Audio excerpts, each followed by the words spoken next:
They all look like the top from Jinx. They like all have this certain look, and their legs are so freaking long.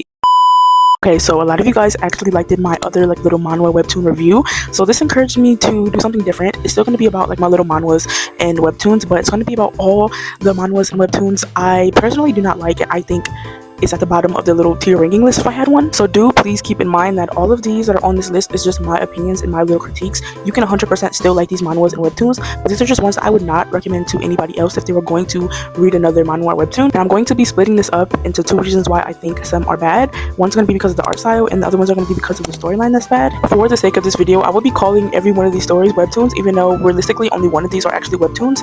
The rest of them are like underground manhwas you can find on like websites. I won't give them to you because it's kind of like illegal, but I recommend that you go support the actual authors. Anyways, even if you're at the peak of the webtoon little community, you probably saw this certain webtoon because it's famous. It got famous for the bad art style, and I tried to actually read it. I didn't know if this was an actual manhwa or if this is from someone else around the world, but it's called Doomsday Projector. But I couldn't even find the whole manhwa. I couldn't find the whole book, but I truly did not know what the F is going on. They all look like the top from Jinx. They like all have this certain look, and their legs are so freaking long. Even the bottom, who's supposed to be short, half of his body is his legs, and I don't mind that being because I know some people are actually built like that, but it's like overly over the top. And every time I see this little webtoon, I just sit there and laugh because I don't know what's going on. I tried to find it, I couldn't find the full chapters of it, and now I'm just kind of confused. But from the art style, I don't think I would stay after I read it because it's just too crazy for me. I don't know if they're joking, but no, it's not for me. This one might be a little controversial, but the next one's gonna be A Tears on a Withered Flower. Yeah, please don't freaking stone me for this. This is nowhere near as bad as other webtoons get, I understand that, but I feel like this is like a prime example of what the proportions look like for a lot of straight manhwas today. The girl is petite but like a coke bottle. There's nothing wrong with that,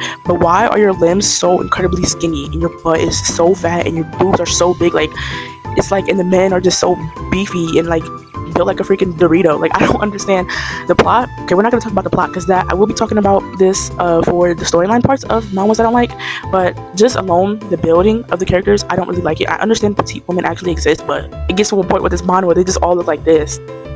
And I will protest this to my death, but I feel like some manhwa drawers need to have like take a class where they actually learn about the proportions of women and men, because even with yaoi, like I just showed you the Doomsday Project, hell no, I don't know what the hell is going on. The proportions is what's getting me and really throwing me off. And speaking of proportions, the next one is like, it might be even worse than Doomsday Project, but it's called The Abyss.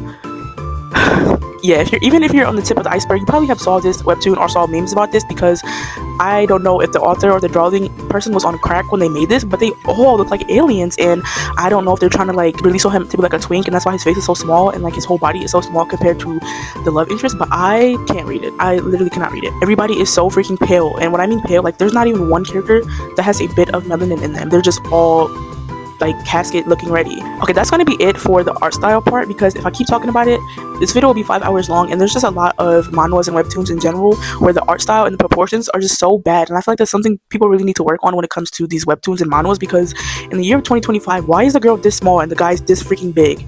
I don't know. So next we're gonna go into storytelling and why I don't like some of these. Okay, so back to Tears on a Withered Flower. I know like this is very controversial. A lot of people like it, a lot of people don't. I don't like hate or anything.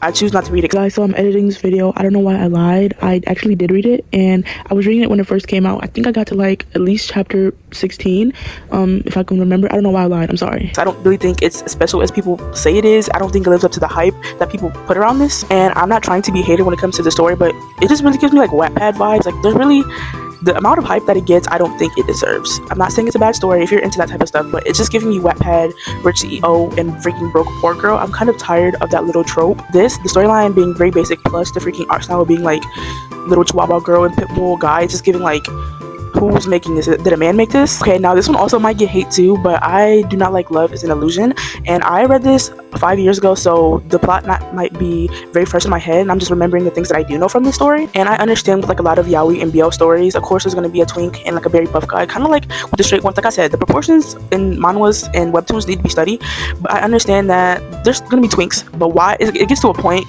and Love and Illusion does do that for me. It's like he's too small and too strongy. I don't know. I don't even know how I even finished this webtoon. Not webtoon. I don't even know how I finished this manhwa, because it's just, there's a lot of non-consensual schmecks. I don't know why authors always have to add this non-consensual shemex. It literally adds nothing to the story. I would understand if it like really added something to the story and it was like a character's trauma or something, but 9 times out of 10 they just do it just because, and that like automatically makes you at the bottom of my list when it comes to freaking webtoons. And I'm already kind of like not a fan of the Omegaverse. Please don't crucify me for that. I'm not a fan of the Omegaverse and yaois, but like the whole thing being like them hating each other and like only getting together because they're having a child together, and then like they're just like manipulating each other, being very rude to each other. It's just like I don't know how I was even into that. Okay, lastly I'm going to be talking about the manhwa Jinx. I personally read like 10 chapters and then I put it down just because it's kind of giving like Love is Illusion part 2, and like a lot of, I hate when BLs and manhwas are just like this, where like the twink is just so twinky-ish, petite, helpless, can't do nothing for themselves, and the top is just like this big giant Dorito beefy freaking fighter that's just abusive and a rapist. Like I cannot like, and I feel like a lot of these like newer freaking toxic